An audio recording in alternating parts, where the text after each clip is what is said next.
Mga mahal na kapatid, muli ay pag-aaralan natin ang mga salita ng Diyos na nakasulat sa banal na kasulatan. Walang tao na naghahangad ng kabiguan. Sa kabilang dako, lahat naman ng tao naghahangad ng tagumpay kung maaari sa lahat ng kanilang ginagawa at minimiti. Kaya nga nagsisikap na mabuti araw-araw ang marami sapagkat ayaw nga nila ng kabiguan kundi ang gusto nila ay pagtatagumpay. Gayunpaman, maraming mga tao ang sabi nga ay mailap sa kanila yung pagtatagumpay. At ang nakalulungkot, may mga lingkod ng Diyos, mga kabilang sa bayan niya, na ganun din ang nararanasan. At kapag yun ay nararanasan na ng tao, merong mga nagsasabing hindi niya patas ang buhay. Sabi nga sa English life is unfair. Meron ding mga lingkod ang Panginoong Diyos na kapag nakakaranas na ng kabiguan, hindi nila natatamo yung tagumpay na pinakahangad nila, na nakapag-iisip na marahil niya ay nakalimutan na sila ng Panginoong Diyos. At ang iba naman nag-iisip na pinabayaan na sila ng Panginoon. Yang ganyang uri ng kaisipan ay napakapanganib sapagkat yan ang mag-aakay sa tao sa lingkod ng Diyos para masira o mawasak ang kanyang pananampalataya. At alam naman natin na pagka nasira ang pananampalataya ng tao, sira na rin ang kanyang karapatan para sa kaligtasan. Kaya marapat na maunawaan nating lahat, paano ba tayo magtatagumpay? O kung kabiguan ang dumarating sa ating buhay, paano yun mapapalitan ng tagumpay? Para masagot yung katanungang yun, alamin muna natin mga kapatid, sino ba yung mga tao na punong-puno ng kabiguan, hindi matanggap yung tagumpay na kanilang pinakahangad? Sa ano ba sila itinulad? Pahintulutan ninyong magsimula na akong bumasa ng talata dito po sa Job sa 8, ang mga talata ay 11 hanggang 14. Makatataas ba ang yantok ng walang putik? Tutubo ba ang tambo ng walang tubig? Samantalang nasa kasariwaan at hindi pinuputol, natuto yung una kaysa alinmang damo. Gayon ang mga landas ng lahat ng nagsisilimot sa Diyos at ang pag-asa ng di banal ay mawawala. Na ang kanyang pagtitiwala ay mapaparam at ang kanyang tiwala ay isang bahay ng gagamba. Sa talatang ating binasa, merong mga taong itinutulad doon anya sa yantok na hindi tataas ng walang putik. Itinulad anya sa tambo na walang tubig kaya hindi tutubo. Na kahit sariwa pa at hindi mo naman pinuputol, mas nauuna pang matuyo kaysa ibang mga damo o mga halaman. Sino yung ganong uri ng mga tao? Ang sabi ng Biblia, gayon anya ang landas ng lahat ng mga nagsisilimot sa Panginoong Diyos. Sa makatid pangunahin sa mga taong katulad ng tambo na hindi tutubo ng walang tubig, yung mga taong nalimot na ang Panginoong Diyos. Sino pa?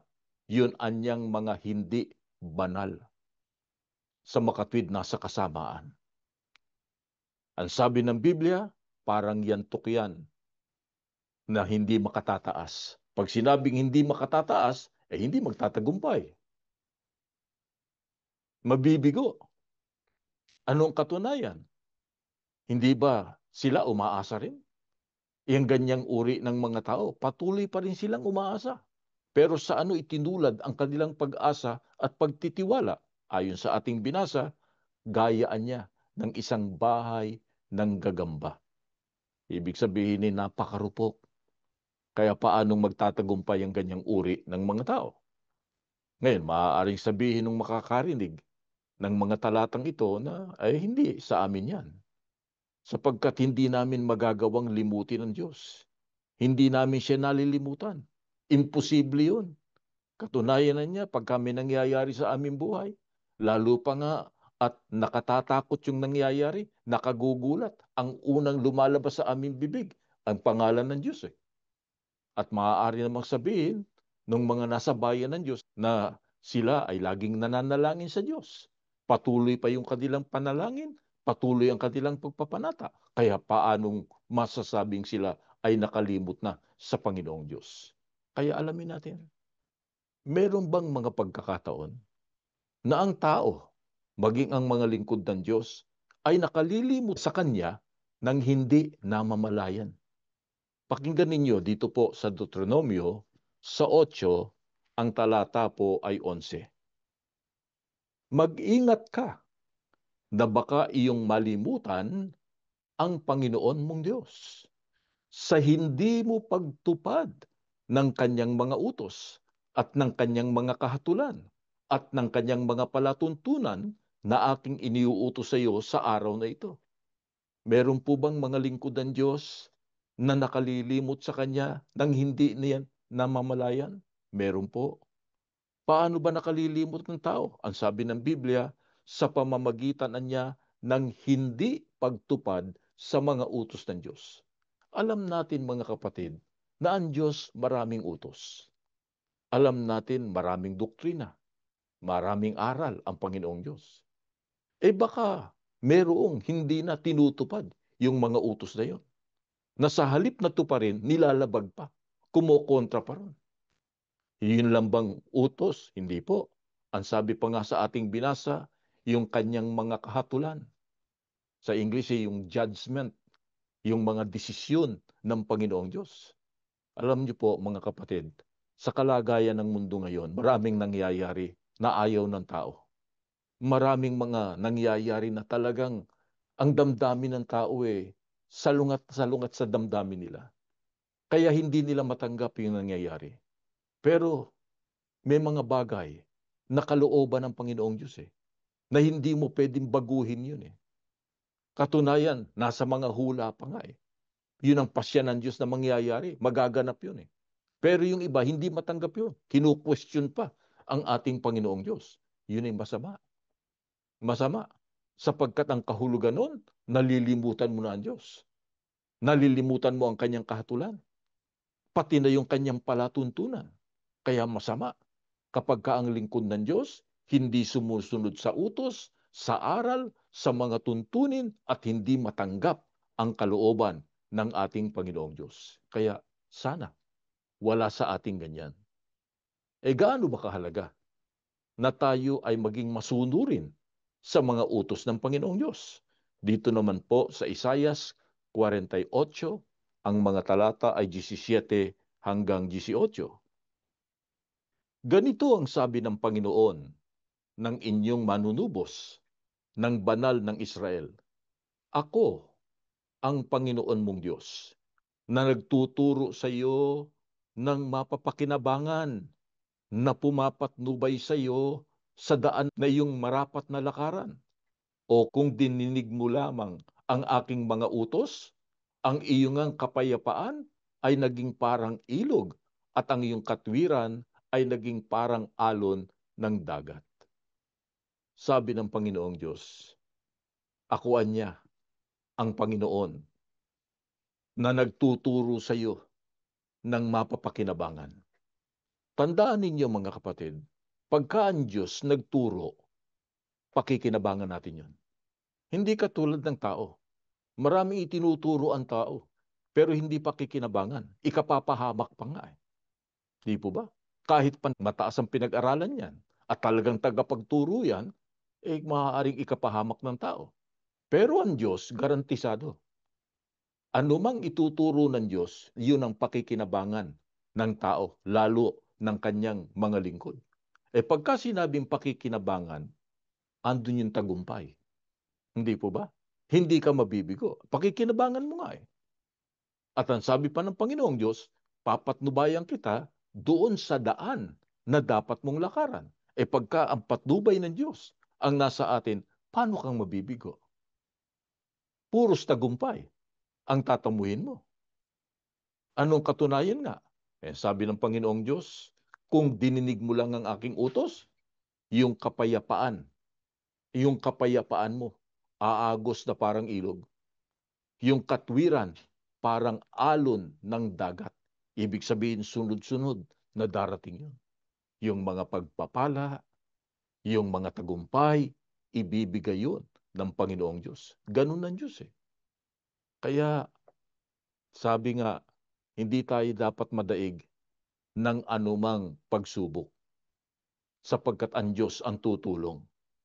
Pero pagka hindi tayo sumunod sa utos niya, sa halip nagpakasama tayo, nilimot pa natin siya, yung kabiguan ang darating.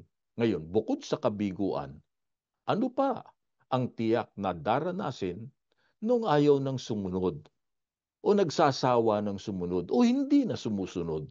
Ito po sa mga awit 37, 16 hanggang 18, gayon din sa 20. Mainam ang kaunti na tinatangkilik ng matwid kaysa kasaganaan ng maraming masama. Sapagkat ang mga bisig ng masasama, ang mga bisig ng masasama ay mga babali. Ngunit inaalalayan ng Panginoon ang matwid. Nalalaman ng Panginoon ang kaarawan ng sakdal at ang kanilang mana ay magiging magpakailanman. Ngunit ang masama ay mamamatay at ang kaaway ng Panginoon ay maging gaya ng taba ng mga kordero, sila'y mga pupugnaw sa usok, mga pupugnaw sila.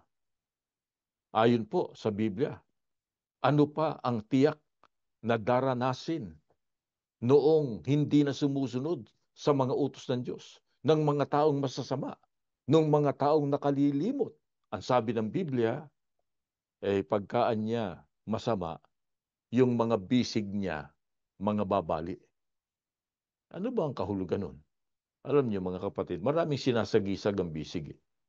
Pero ang isang sinasagisag ng bisig, yan ang nagsasagawa noong gusto niyang gawin. Sa makatwid, kung ang gusto niyang gawin, magpakasama o gumawa ng masama, yan ang ginagamit niya.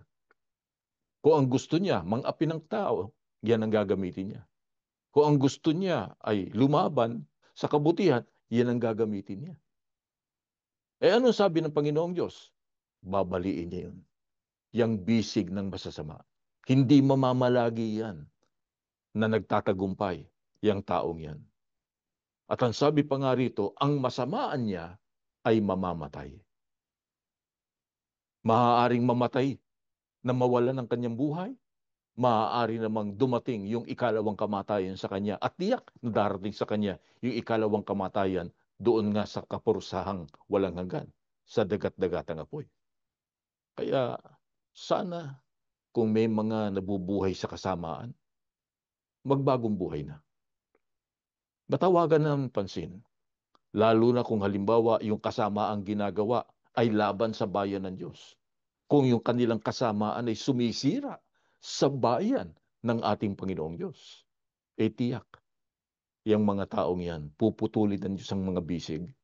At ang sabi pa nga, mamamatayan. Kaya, wag nawang mangyari sa atin yan, mga kapatid. Mamalagi tayong sumusunod sa mga utos ng Diyos. Maraming utos ang Panginoong Diyos. Utos ng Diyos na tayo'y magmahalan bilang magkakapatid. Utos ng Diyos na kapag kayong kapatid natin ay nagkamali at nagkasala laban sa atin, magpatawaran. Utos sa atin na kahit kaaway, ibigin pa nga eh. Lalo na yung utos ng Diyos doon sa pamilya. Mula sa mag-asawa, may utos ng Diyos para sa lalaki, meron ding utos ng Diyos para sa babae. Kaya ang tanong, nagagampanan pa ba natin yun, mga kapatid? Nasusunod pa ba natin yun? O baka ibang klaseng buhay na ang ating taglay? Yung tungkulin ng magulang sa mga anak. Ano yun? Palakihin sila sa aral at sa disiplina ng Panginoong Diyos. Ganun pa ba? Nasusubaybayan pa ba natin sila? Napaaalalahanan pa ba natin sila? Kahit nga malayo pa tayo sa ating mga anak, dahil may mga pagkakataong ganun, naghahanap buhay sa ibang bansa. Pero may paraan para mapayuhan sila. Yung utos ng Diyos sa mga anak, na ano yun? Igalang, mahalin ang kanilang mga magulang. Iginagalang ba? O baka mayroong mga anak na lapastangan na kung makasagot sa magulang parang sila na ang may-ari ng kanilang magulang at sila na ang magulang, hindi na sila ang anak. Kaya yung ganong mga bagay, mga kapatid, dapat nasusunod natin. At ang isa, higit sa lahat, na mahalagang dapat nating magampanan yung utos ng Diyos na tayo'y sumamba sa Kanya. Ba't ba napakahalaga ng pagsamba sa Diyos? Dito po sa mga awit 34:9 hanggang 10 mula sa saling The Message, ganito ang nakasulat, mga kapatid. Sambahin ninyo ang Diyos kung hangad ninyo ang pinakamabuti. Ang pagsamba ang magbubukas ng mga pintuan sa lahat ng kanyang kabutihan. Ang mga batang leon na humahanap ng masisila ay nagugutom, subalit ang mga humahanap sa Diyos puno ng kanyang pakikisama. Bakit po napakahalaga ng ating ginagawang pagsamba sa Panginoong Diyos? Ang sabi ng Biblia, sambahin anya ninyo ang Diyos kung hangad ninyo ang pinakamabuti. Eto, leksyon natin eh. Ano bang hangad nating pinakamabuti? Tagumpay. Di ba? Gusto nating magtagumpay sa lahat ng ating ginagawa. Yun ang isa sa pinakamabuting ating pinakahangad. Ang sabi ng Biblia, kung hangad ninyo yung pinakamabuti, sambahin natin ang Panginoong Diyos. Bakit pinakamabuti yun? At napakabuti ng idudulot nun. Ang sabi ng Biblia, ang pagsamba ang nagbubukas ng mga pintuan para sa kanyang kabutihan. Kaya gusto mong maabot yung kabutihan? Gusto mong maabot yung tagumpay? Yung pagsamba pala ang susi doon. Naalala ko tuloy yung sinasabi nilang key to success, key to true happiness. Sabi nga nila. Yung palang pagsamba sa Panginoong Diyos. Kailangan doon tayo nagtatalaga. Kahit ano pa ang kalagayan natin, patuloy tayong sasamba sa Panginoong Diyos. Bakit nga po ba natin natitiyak na yung pagsamba natin sa Diyos, yun ang nagbubukas ng pintuan para sa lahat ng kanyang kabutihan? Dito naman sa Isayas, sa 2, ang talata po ay 3. At maraming bayan ay magsisiyaon at mangagsasabi, halina kayo, at tayo magsiahon sa bundok ng Panginoon, sa bahay ng Diyos ni Jacob, at tuturuan niya tayo ng kanyang mga daan, at tayo magsisilakad ng kanyang mga landas, sapagkat mula sa Siyon ay lalabas ang kautusan at ang salita ng Panginoon ay mula sa Jerusalem. Bakit po natin natitiyak na yung pagsamba natin sa Diyos, yun ang pintuan para sa lahat ng kabutihang ating pinakahangad? Ang sabi ng Diyos, tuturuan niya tayo doon sa ating ginagawang pagsamba.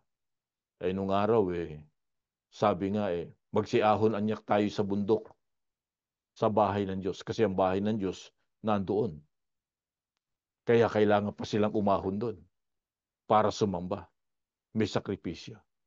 Tayo, wala naman tayong aahunan. Wala rin naman tayong bahay-sambahan. Meron mang bahay-sambahan tayong alam na dati nating pinapasok at sinasambahan sa Diyos, pinigilan na tayo. Ayaw na nilang tayo pumasok. O kung nakapapasok man iba na ang nararamdaman.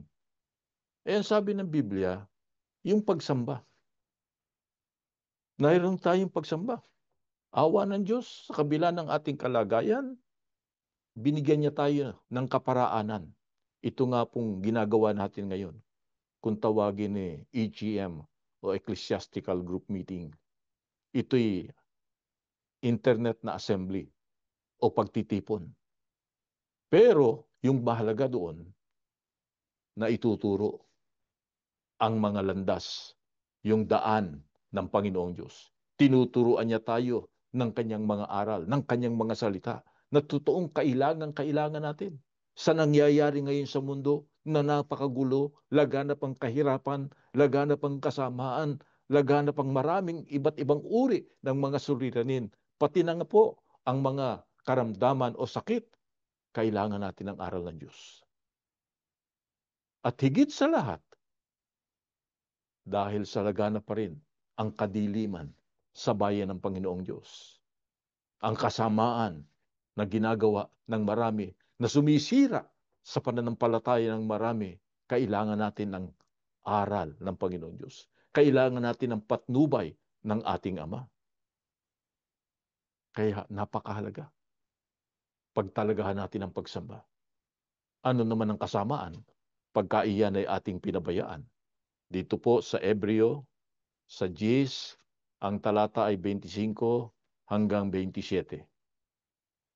Na wag nating pabayaan ang ating pagkakatipon na gaya ng ugali ng iba, kundi mangag-aralan sa isa't isa, at lalo na kung inyong namamalas na nalalapit na ang araw, sapagkat kung ating sinasadya ang pagkakasala, pagkatapos na ating matanggap ang pagkakilala sa katotohanan, ay wala nang haing natitira pa tungkol sa mga kasalanan, kundi isang kakilakilabot na paghihintay sa paghuhukom at isang kabangisan ng apoy na lalamon sa mga kaaway. Masama na pabayaan ang ating pagkakatipon. Pagkakatipon ba niya nag-iisa ako rito o pamilya ko lang kasama ko. Sabi nga ng ating Panginoong Kristo, kung saan nagkakatipon ng 2 o 3 sa aking pangalan, naroon ako. At kahit paiisa ka o magkakahiwalay tayo, ito isang uri rin ng pagkakatipon. Kaya kung tawagin ngayon yan yung tinatawag na internet o Zoom assembly. Subalit ang napakahalaga, sinasamba natin ang Panginoong Diyos. Tinatanggap natin ang kanyang mga aral. Kapag ka pinabayaan natin yan, ang pagtuturing na sa atin ng Panginoong Diyos ay kaaway. Kanina, binasa tayo tungkol sa nagiging kaaway ng Diyos, yung hindi sumusunod sa kanyang mga utos. Dito naman sinasabing isang kakilakilabot na paghihintay sa paghuhukom at isang kabangisan ng apoy na lalamon sa mga kaaway.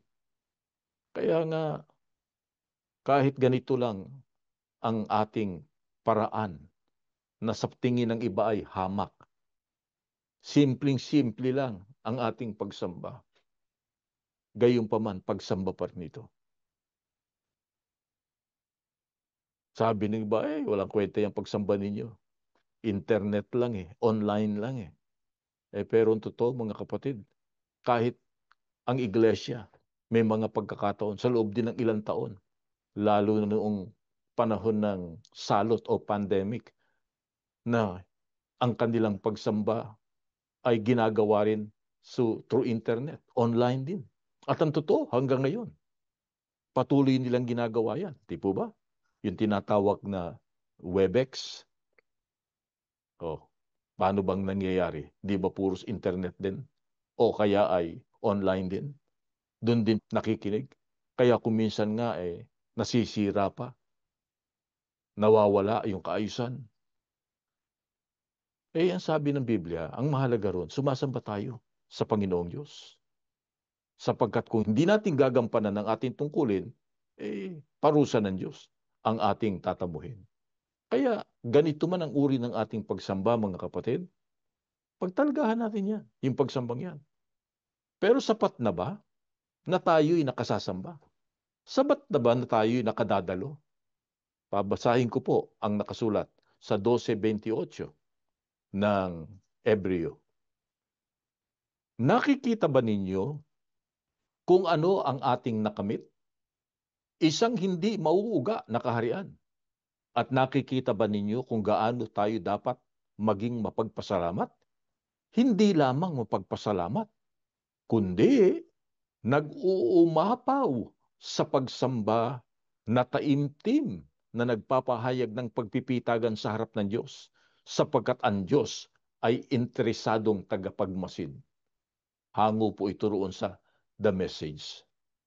Ang sabi po ng Biblia, mga kapatid, anong uring pagsamba ang dapat nating naiaalay sa Panginoong Diyos? Ang pahayag ng Biblia, yun anyang pagsamba na banal at nag-uumapaw sa pagsamba. Sa makatid, pagka tayo sumasamba, dapat yung puso natin sabik na sabik, nag-uumapaw. Pagka sinabing sabik na sabik, hindi nahuhuli. Pagka sinasabing sabik na sabik, yun ang sinasabi ng Biblia, hinahanap ng maaga ang Panginoong Diyos. Kaya kami galak na galak pagka nakikita namin na marami na agad na naglalagin, bagamat panalangin pa lamang sa simula ng mga tutupad ng kanilang pananagutan. Nakikita namin nag-uumapaw yung kasabikan sa kanila. Gustong-gusto nilang sambahin ang Panginoong Diyos. At ang sabi pa nga ay taimtim na nagpapasalamat at sumasamba, nagpipitagan sa Panginoong Diyos. Taimtim. Pagka sinabing taimtim, pinaghandaan. Ano po? Kaya sana kahit ganito lang ang ating pagsamba, ay maging maayos tayo pagkaharap tayo sa Panginoong Diyos. Huwag yung basta na lang tayo. O sige, dadalo ko. Hindi ganun. Pakita natin sa Diyos yung maayos nating paraan ng pagsasamba. Kaya nga, kahit sa ating pananamit, kung kalimbawa't may mga kasama tayo sa bahay, iwasan natin yung pag-uusap. Iwasan natin yung oras na lang ating pagtitipon kung ano-ano pang ginagawa. Oh, hindi dapat ganun. Kailangan makita ng Panginoong Diyos na yung ating ginagawa, taimtim sa ating puso, nag-uumapaw tayo sa kasabikan na siya ay sambahin. Pagka ganun, may pagpapalang ipagkakaloban Diyos. At ano? Yung malaki at napakalaking pagpapala na ibibigay ng Diyos. Dito po, sa awit 63, 1-5. O Diyos, ikaw ay Diyos ko. Hahanapin kitang maaga. Kinauuhawan ka ng aking kaluluwa. Pinananabikan ka ng aking laman sa isang tuyo at uhaw na lupa na walang tubig. Sa gayoy tumingin ako sa iyo sa santuaryo upang tanawin ang iyong kapangyarihan at ang iyong kalwalatian sapagkat ang iyong kagandahang loob ay mainam kaysa buhay. Pupurihin ka ng aking mga labi. Sa gayoy papupurihan kita habang ako'y nabubuhay. Igagawad ko ang aking mga kamay sa iyong pangalan. Ang kaluluwa ko'y matutuwa na gaya sa utak at taba at ang bibig ko'y pupuri sa iyo ng masasayang mga labi. Sa mga kapatid, kailangan tayo talagang nasasabik sa ating pagsamba. Pagka ganun, na ang sabi nga rito, hinahanap kita, kinauuhawan kita, pinananabikan kita, gayaan niya ng isang tuyo at uhaw na lupa na walang tubig, ganun ka. Tindi yung pananabik natin sa pagsamba. At merong ganyang mga kapatid. Bakit nga? Anong pagpapala ang nag-aantabay sa atin? Ang sabi ng Biblia, pagka ganun, matatanaw mo yung kapangyarihan at kalwalatian ng Diyos. Yun ang pangunahin Yung kalwalatian, kapangyarihan ng Diyos. Awa ng Panginoong Diyos. Yun ang hangarin ng marami sa atin. Gustong-gusto nating sumamba. Kahit hindi tayo magkakasama sa isang dako. Kahit ganito nga lang, mga kapatid, hinahanap natin. At nararamdaman naman natin yung kapangyarihan, kalwalatian ng Panginoong Diyos. Ano pa ang tatanggapin natin? Yung kanyang kagandahang loob. Pagkakagandahang loob, nandun yung tagumpay. Ipagkakaloob niya. Dito niya ibabasbas pagka tayo ay sumasamba. Kaya anong tagubilin at dapat gawin ng mga sambahayan? Dito po sa Josue 24 ang talatay 15. At kung inaakala ninyong masama ang maglingkod sa Panginoon, ay piliin ninyo sa araw na ito kung sino ang inyong paglilingkuran. Kung ang mga Diyos ng inyong mga magulang na pinaglingkuran sa dako roon ng ilog, o ang Diyos ng mga Amoreo na ang lupain nila ay inyong tinatahanan. Ngunit sa ganang akin at ng aking sangbahayan ay maglilingkod kami sa Panginoon. Mga kapatid, tinatawagan po namin ng pansin yung mga magulang. Tularan natin si Josue na siyang humalilik kay Moises para pangunahan ang bayan ng Diyos patungo sa ipinangakong lupain ng Panginoong Diyos. Pero sa kabila ng napakalaking pananagutan niya para sa bayan ng Diyos, hindi niya nalimutan yung kanyang pananagutan sa kanyang sariling sambayan. Ano yung pananagutan niya? Na kahit na maraming mga tukso, maraming mga hadlang sa tunay na paraan ng paglilingkod at pagsamba, hindi niya pababayaan yung pagsamba sa Panginoong Diyos. Kaya sabi niya, saganang akin at sa aking sambahayan, maglilingkod kami sa Panginoon. At alam namin, merong ganyang mga kapatid. Pagka dumarating ang ating mga pagtitipon, ang ating pagsamba, katulad ngayon, kasama ang pamilya, kasama yung mga anak, pinadadalo pa rin sa pagsamba ng kabataan. Pati sila dumadalo.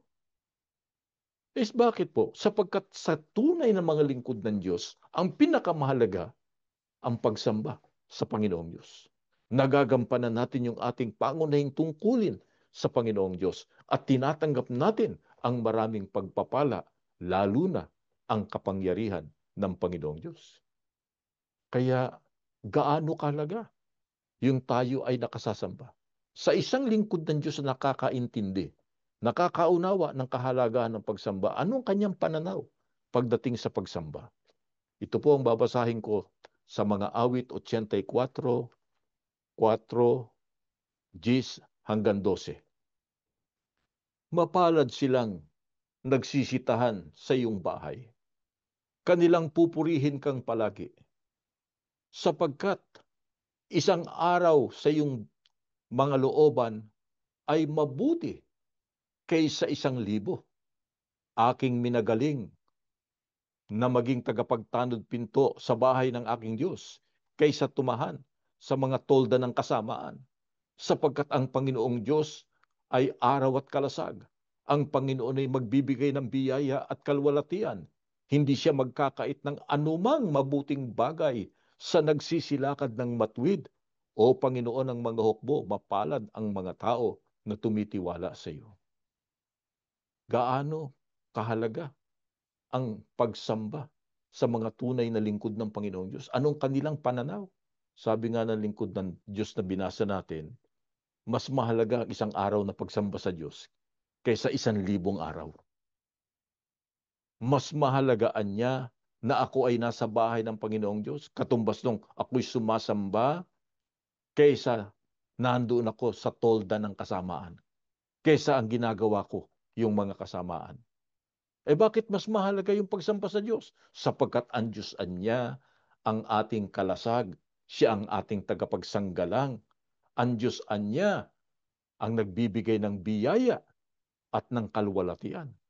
At hindi niya nagkakait ng anumang bagay sa mga nagsisilakad ng matwid. Hindi nagkakait ng anumang bagay, mabuting bagay. Pag sinabing mabuting bagay, andun uli yung tagumpay.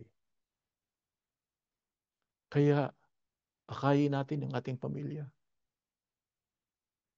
Kung malayo man kayo sa kanila, tawagan ninyo.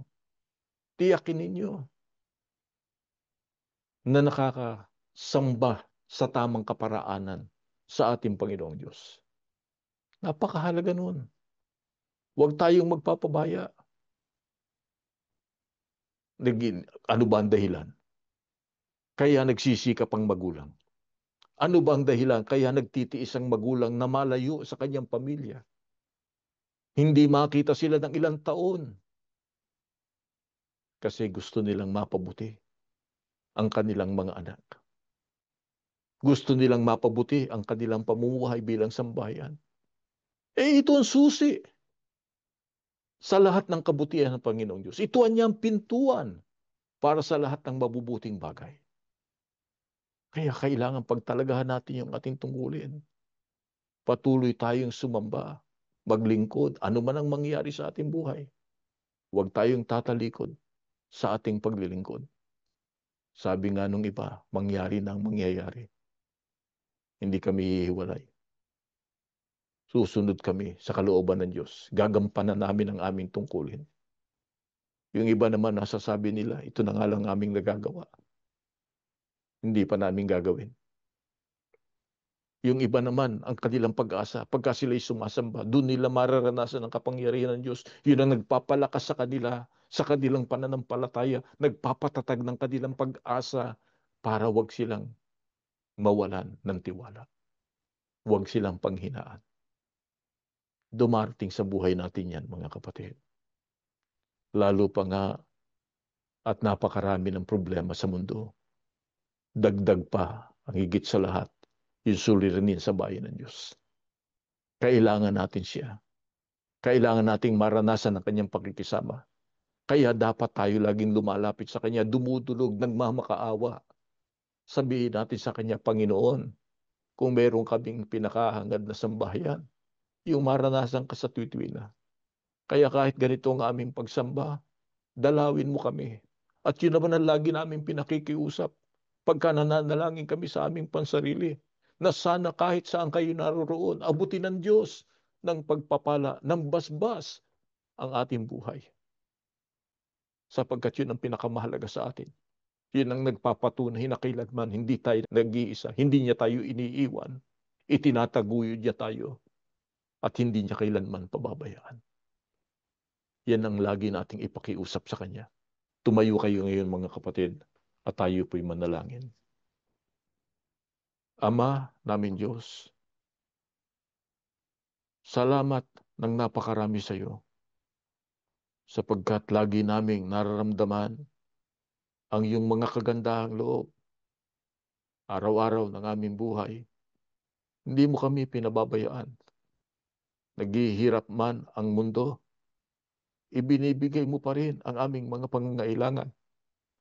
Maraming mga suliranin, at kahit kami nakararanas, gayon pa man ibinibigay mo ang mga lunas. Tinuturuan mo kami ng nararapat naming gawin. Lalo na pagka kami sumasamba, sinasariwa mo po sa aming isipan ang mga aral na aming tinanggap, na nagtuturo sa amin ang dapat naming gawin sa panahon ng kagipitan, sa panahon ng mga pangangailangan. Ama, basbasan mo ang iyong mga anak. Sumasamba kami sa iyo sa pagkakataong ito. Hindi man kami sama-sama sa isang dako. Sana't Panginoon, bigkisin mo ang aming layunin. At higit sa lahat, patunayan mo na ikaw ang nagtataguyod sa iyong mga lingkod, na patuloy mo kaming aalalayan habang kami nagtitiis pa sa buhay na ito. Panginoong Diyos, basbasan mo ang bawat sambahayan. Patatagin mo ang aming pananampalataya. Patibayin mo po ang aming pag-asa. Nagtatapat kami, Ama. Tao lang kami. Kuminsan, pinanghihinaan din kami ng loob. Lalo pa nga at patuloy pa rin ang matinding pagsubok sa bayan mo. Ama, kaawaan mo kami. Abutin mo kaming lahat. Patatagin mo kami sa aming pananampalataya. Ano man ang mangyari, huwag kaming mahiwalay sa iyo. Basbasan mo sa tuwi-tuwi ang aming sambahayan, lalo na ang aming mag-anak. Sila ang laging laman ng aming puso at kaisipan. Palibhas sa kaming mga magulang, alam namin, malaon at madali, babawian mo kami ng buhay, pagpapahingahin mo kami. Maiiwan sila, Panginoon. Huwag mo lang silang iiwan. Ikaw ang lagi lang makasama. Itaguyod mo sila, pagkalooban mo sila ng mabuting kinabukasan. Higit sa lahat, itaguyod mo ang kanilang pananampalataya para pagdating ng araw na isusugo mo na po ang iyong bugtong na anak. Panginoong Diyos, maramdaman namin, kaming lahat at sisasama niya doon sa bayang banal, mata mo naming lahat ang kaligtasan. Panginoong Jesus, nagmamakaawa kami sa iyo. Sa tuwing kami dumadalangin sa Ama, ipamamagitan mo kami sa Kanya. Lalo na ang panalangin namin patungkol sa iyong iglesia. Huwag mong ipagkait, Panginoon. Ipagmakaawa mo sa Diyos, sagutin ang aming mga panalangin para sa kapakanan ng aming kaligtasan. Ama, lubos na ang aming tiwala. Binabasbasan mo na kami, pinatatawad kami sa aming mga kasalanan. Ikaw na po ang bahala sa aming lahat, sapagkat hinihingi namin ang lahat ng ito sa pangalan ni Jesus. Amin pong tagapagligtas. Amen.